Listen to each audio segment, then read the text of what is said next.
오늘은 2월 3일 마태복음 9장 27절부터 38절까지입니다. 예전에 한국을 대표했던 아나운서 가운데에 차인태 장로님이 계셨어요. 지금은 물론 은퇴하셨지만 연세 드신 분들은 잘 아실 거예요. 1944년생이시더라고요. 물론 지금 살아계시고요. 그런데 이분에게 위기가 있었는데 갑작스럽게 악성 림프종 진단을 받게 됩니다. 그때가 2009년도였어요. 물론 신앙생활하고 있었었죠. 그때 장로님께서는 하나님께 기도하기 시작합니다. 그리고 하나님께서 은혜를 부어주셔서 이 병을 완쾌시켜 주셨어요. 완치가 된 상태예요. 이제 많은 사람들이 묻습니다. 그렇게 아플 때 2009년도면 꽤 오래전인데 그렇게 하나님께 젊을 때 아팠을 때 하나님을 원망하지는 않았습니까? 라고 물었어요. 그 기자의 물음에 이 장로님은 이렇게 대답을 하십니다. 사람의 힘으로 할 수 있는 것이 아무것도 없다는 것을 저는 그때 절실히 느꼈습니다.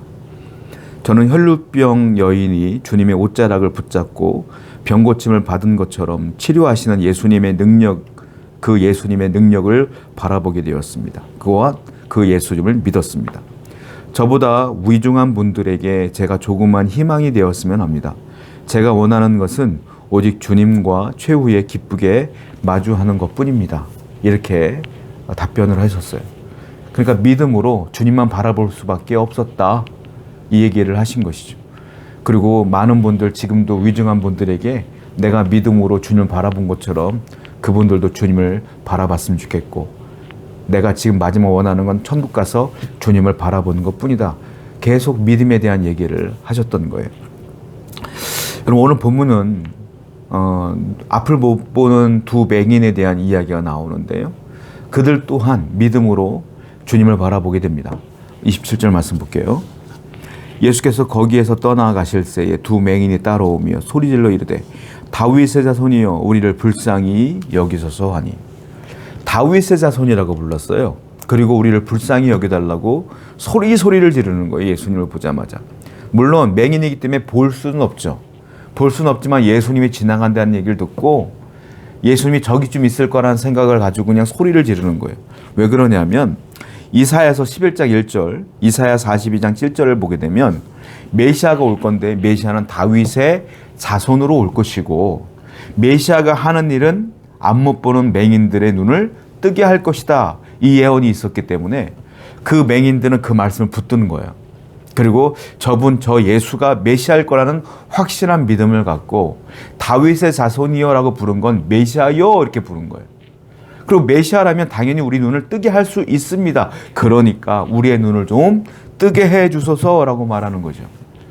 아무도 몰라요. 아무도 예수님이 메시아인 걸 몰라요. 의심하는 사람, 긴가민가하는 사람. 그런데 이 두 맹인은 확실히 알아요. 왜요? 앞은 못 보지만 영안은 활짝 열려 있는 거예요.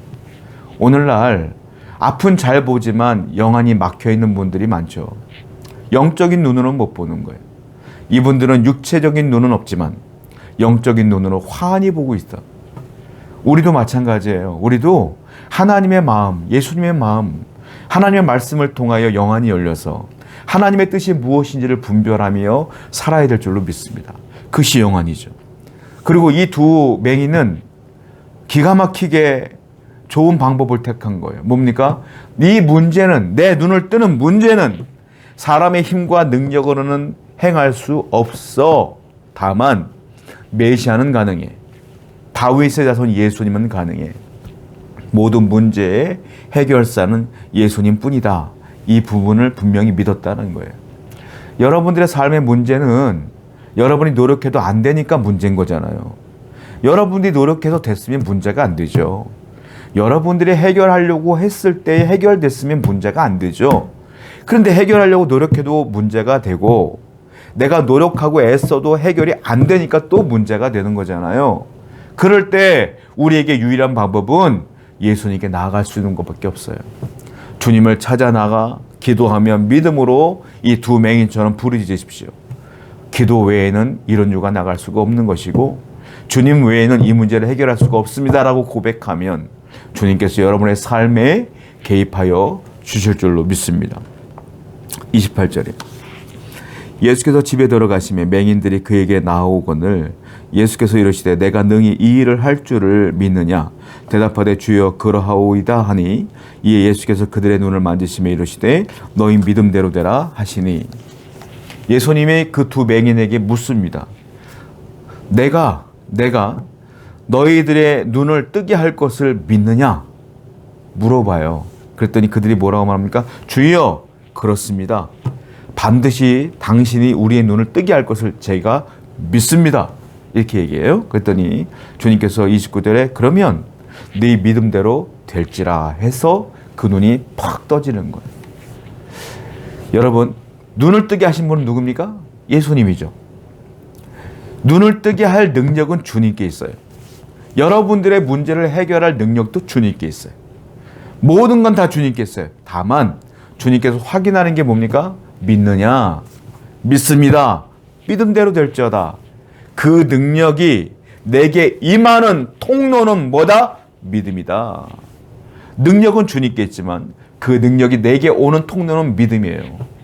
그러므로 믿음으로 주님께 나아가셔야 그 능력이 내게 온다. 오늘도 믿음으로 여러분들의 삶의 문제를 주님께 가지고 나아가시기 바랍니다. 또 믿음으로 주님께서 역사해 주실 것입니다. 36절이에요. 무리를 보시고 불쌍히 여기시니 이는 그들이 목자 없는 양과 같이 고생하며 기진함이라. 사람들이 막 몰려오는 거예요. 다 문제가 많은 사람들인 거예요. 그 모습 보니까 주님께서 너무 슬퍼요. 마음이 아파요. 뭐라고 말하죠? 무리를 보시고 불쌍히 여기시니 그들이 목자 없는 양과 같구나. 그 영혼들이 정말로 불쌍하구나. 이 마음을 주님께서 갖게 되는 거예요. 이것은요, 마태가 주님의 사역을 요약한 장면이에요. 주님이 어떤 마음으로 사역했는지에 대한 요약이 36절 말씀이다라는 겁니다. 주님은 뭐예요? 우리를 불쌍히 여기신다. 우리를 돌보시길 원하시고 우리의 길을 인도하시길 원하신다. 여러분 기억하셔요. 주님은 여러분들이 망하길 원하지 않으세요. 주님은 여러분들이 아프길 원하지 않으세요. 주님은 여러분들을 지금도 불쌍히 여기시고 고침받기를 원하시며 여러분들이 잘 되길 원하시며 잘 살기를 원하신다는 거예요. 주님의 마음이 그래요. 그러니까 우리가 해야 될 건 뭡니까? 문제가 있으면 믿음으로 주님께 나가기만 하면 되는 거예요. 긍휼의 마음을 가진 주님께서 긍휼로 우리에게 역사하실 줄로 믿습니다. 기도하겠습니다. 하나님, 우리에게 이 믿음을 더하여 주시고 믿음으로 주님께 나아가는 모든 성도들 되게 해 주옵소서. 예수님의 이름으로 기도드렸습니다. 아멘.